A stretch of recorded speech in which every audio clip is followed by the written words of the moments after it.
বাংলাদেশ থেকে আরব আমিরাতে চলে যাচ্ছে নারী বিশ্বকাপ।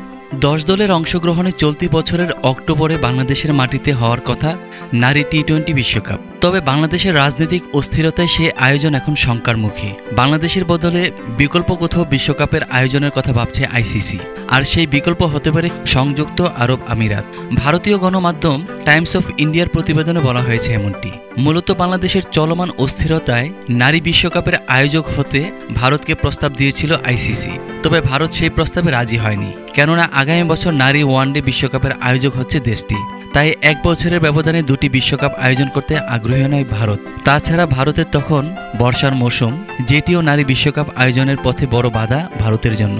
দেশটির মতো বর্ষাকে কারণ হিসেবে দাঁড় করিয়ে বিশ্বকাপের আয়োজন করতে আগ্রহী নয় শ্রীলঙ্কাও। অবশ্য বাংলাদেশ বিশ্বকাপ আয়োজন করতে যথেষ্ট চেষ্টা চালিয়ে যাচ্ছে। তবে এক্ষেত্রে সমস্যা হলো বাংলাদেশের চলমান রাজনৈতিক অস্থিরতার মধ্যে এখানে বিশ্বকাপ আয়োজনের ব্যাপারে খুব একটা আশাবাদী হতে পারছেন না আইসিসি। তাই সময় থাকতে আগেভাগে বিশ্বকাপ আয়োজক প্রস্তুত করতে চাইছেন তারা, যেন শেষ মুহূর্তে বিপদে পড়তে না হয় আইসিসিকে।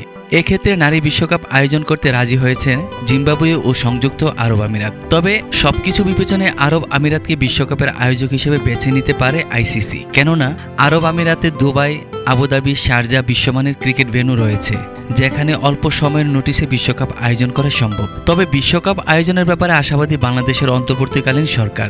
নারী বিশ্বকাপ আয়োজনকে নিজেদের অন্যতম বড় চ্যালেঞ্জ হিসেবে নিয়েছেন নতুন ক্রীড়া উপদেষ্টা। এ ব্যাপারে বিসিবি ও আইসিসির সঙ্গে নিয়মিত যোগাযোগ রাখা হচ্ছে।